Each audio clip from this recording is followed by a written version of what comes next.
Number 3, we erased the biology of the dark. For 99.9% of human history, the setting of the sun was an absolute boundary. When the sky darkened, the world did not just become quiet. It became completely impenetrable black. You could not see the hand in front of your own face. For over 300,000 years, every single one of your ancestors spent roughly half of their entire existence submerged in near total darkness. They did not have street lamps. They did not have the harsh artificial glow of a smartphone. For the vast majority of that unfathomable timeline, they did not even have the flickering light of a candle.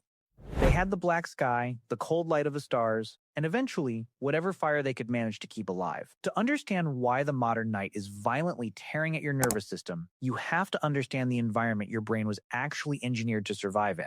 Before humans captured fire, our ancestors lived exactly like every other primate on the African savanna. When the sun went down, the useful portion of the day was over. Period. You climbed a tree, or you wedged yourself into a sheltered spot among the rocks, and you stayed perfectly, terrifyingly still. Moving in the dark meant becoming food. Evolution did not grant us the night. Our eyes are remarkably dangerously terrible in the dark compared to the predators that hunted us. The leopards, the hyenas, the wolves, all of them could see just fine. The human animal was completely vulnerable. So, our biology adapted to the rotation of the earth in the only way it could. When the light faded from the sky, the brain released a flood of melatonin, slowing the body down, forcing it into a dormant state to protect it from the unseen terrors of the night. Then, roughly 1 million years ago, deep inside places like Wonderwork Cave in South Africa, the equation of human survival shifted. We captured fire. Fire was a miracle, but it was a fragile one. A campfire creates a circle of safety roughly 30 feet in diameter. Inside that flickering, glowing perimeter, the predators will not come. Outside of that circle, in the vast and infinite black, you die. This is not a prehistoric myth. Anthropologists who study modern hunter-gatherer groups have documented that people who wander away from the fire at night are significantly more likely to be killed by predators, even today. But fire gave us something far more profound than just safety. It gave us extra hours. Before fire, the usable day ended the second the sun dipped below the horizon, perhaps 12 hours in the summer, and as few as 8 in the dead of winter. Fire suddenly carved out 2 to 4 extra usable hours every single day. Over thousands of generations, those extra, firelit hours changed our species. But even with the fire, the night remained overwhelmingly dark. The light was small, contained, and surrounded by an abyss. Fast forward through the millennia. In the 1600s, human beings began a war against the dark. Cities like Paris began installing street lamps under the orders of King Louis XIV, who wanted to reduce crime. London followed closely behind. The night, which had always been a place of profound danger and deep fear, slowly became navigable. Then came cheaper candles. Then gas lamps illuminated the cobblestone streets of the 1800s. And then, in 1879, Thomas Edison commercialized the incandescent electric light bulb. Within a single generation, the night as human biology had known and understood it for 300,000 years was completely obliterated. We conquered the darkness, we flooded the night with brilliance, and we called it progress. But your body did not evolve in the 1800s. You inherited the nervous system of a hunter-gatherer. Your body does not know about the Industrial Revolution. It does not know who Thomas Edison is. Your brain still operates on the ancient primal assumption that light means the sun is in the sky. Today, modern humans are exposed to artificial light for an average of 7 to 8 solid hours after sunset. When you stare at a glowing screen at 11 o'clock at night, the blue light hits your retina. That light travels straight down your optic nerve and slams into your brain's master clock. Your ancient brain interprets that harsh artificial light as midday sunshine. It immediately delays the release of melatonin. It forces your body to remain chemically awake, fragmenting your sleep, and violently disrupting a circadian rhythm that took millions of years of brutal evolutionary trial and error to perfect. The proof of this biological hijacking is astonishingly simple. Researchers have taken modern people who suffer from terrible, broken sleep, and sent them camping for just 1 week. 1 week with absolutely no artificial light. No flashlights, no headlamps, no glowing screens. Just the sun, the fire, and the dark. Within days, their entire biology resets. Their melatonin cycles shift backward by nearly 2 full hours. Their bodies begin producing the sleep hormone precisely at sunset, rather than hours after it. That is all it takes. 1 week in the dark, and 300,000 years of ancient programming violently reasserts itself. We have poisoned our environment with light. We have decoupled ourselves from the rotation of the planet. And the exhaustion you feel is just your body desperately trying to synchronize with a sun that you refuse to let go down. Number 2, we misdiagnosed a 300,000-year-old rhythm as a disease. We are completely terrified of waking up. Think about the sheer panic that sets in when your eyes open in the middle of the night. You look at the clock, it is 2:00 a.m. You calculate the hours you have left before the sun rises. You tell yourself that you need to be asleep, that your brain is malfunctioning, that you suffer from a modern epidemic called insomnia. You believe this because you have been taught a very specific, unquestioned rule about human biology. A healthy human being is supposed to get into bed, close their eyes, and remain completely unconscious in one solid, uninterrupted 8-hour block until the morning. If you wake up in the middle, you have failed. But what if the solid 8-hour block is a complete historical myth? What if the very concept of an unbroken night's sleep is a modern invention, forced upon us by the industrial age? In 2001, a historian named Roger Eckertz published a research paper that completely overturned modern sleep science. Eckertz was not a biologist or a medical doctor. He was a historian, digging through the forgotten archives of the past. He spent 16 painstaking years combing through historical records. He dug through court records, personal diaries, medical texts, and letters from ordinary people. He analyzed prayer books from the 1400s. He even read passages in Homer's ancient epic, the Odyssey. Across over 500 separate references, spanning different centuries and completely different continents, he found something that nobody in the modern medical establishment expected. Every single text mentioned the exact same phenomenon. They called it first sleep and second sleep. Before the industrial age, before the electric light bulb conquered the night, human beings simply did not sleep in one continuous block. It was not how the species operated. Instead, people would go to bed shortly after sunset. They would sleep for roughly 4 hours. Then, in the dead of the night, they would naturally wake up. They would stay awake for 1 to 2 hours. And then, they would go back to bed for their second sleep, resting for another 4 hours until dawn. This was not insomnia. This was not a disorder. This was completely, unremarkably normal. This was how every human being on the planet slept for thousands of years. The quiet hours between the first and second sleep were deeply ingrained into human culture. People did not lie in bed panicking about being awake. They embraced the pause. They had a name for it. They called it the watch. What did people actually do during the watch? They did everything. They visited their neighbors in the dark.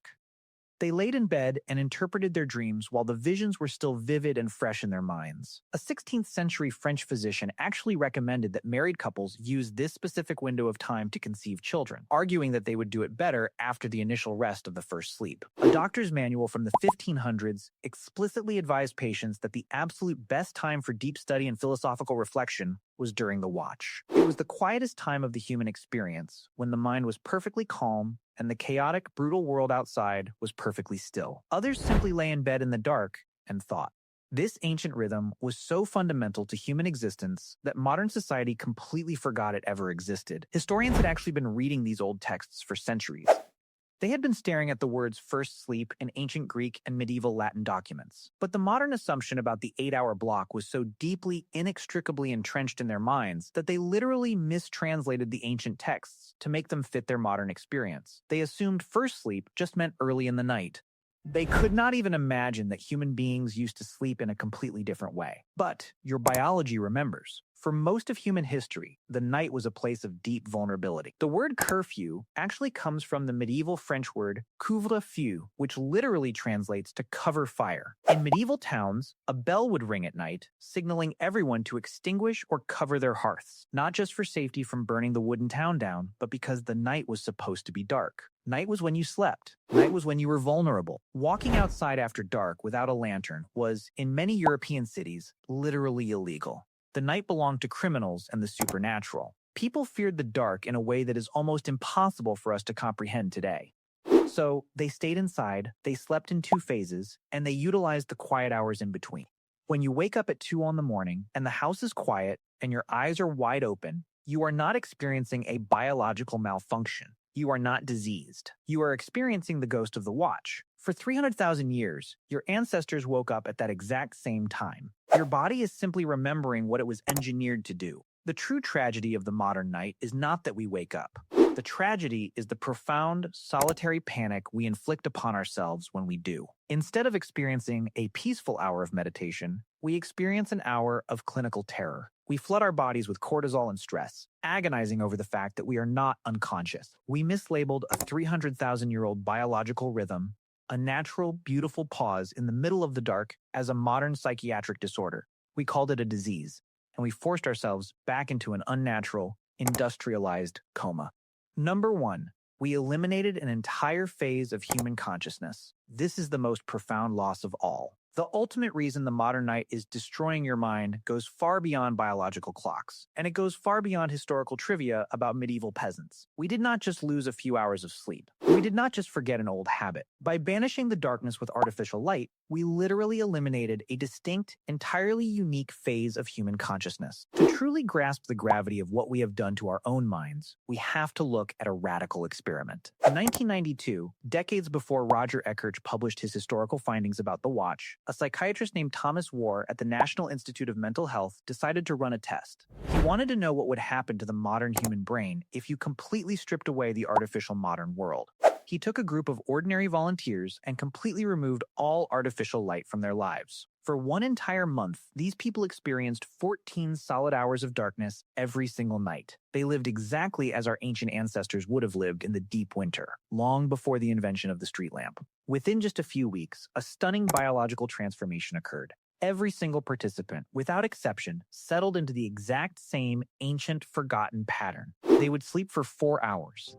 They would wake up and remain quietly awake for 1 to 3 hours in the middle of the night, and then they would drift back to sleep for another 4 hours. Nobody instructed them to do this. Nobody suggested it to them. Their bodies simply did it. It was as if an ancient, dormant program had been waiting patiently inside their DNA the entire time, buried under centuries of artificial light, just waiting for the darkness to return so it could finally run again. But the timing of their sleep was not the most shocking discovery of the experiment. The most shocking discovery was what happened to their minds during that wakeful period in the middle of the night. Weir drew blood from the participants during those dark, quiet hours between their first and second sleep. He measured their hormone levels. What he found was remarkable. The participants were not in a normal waking state. They were not groggy, but they were also not fully alert in the way you are during the middle of the workday. Instead, their brains were actively producing heavily elevated levels of a specific hormone called prolactin.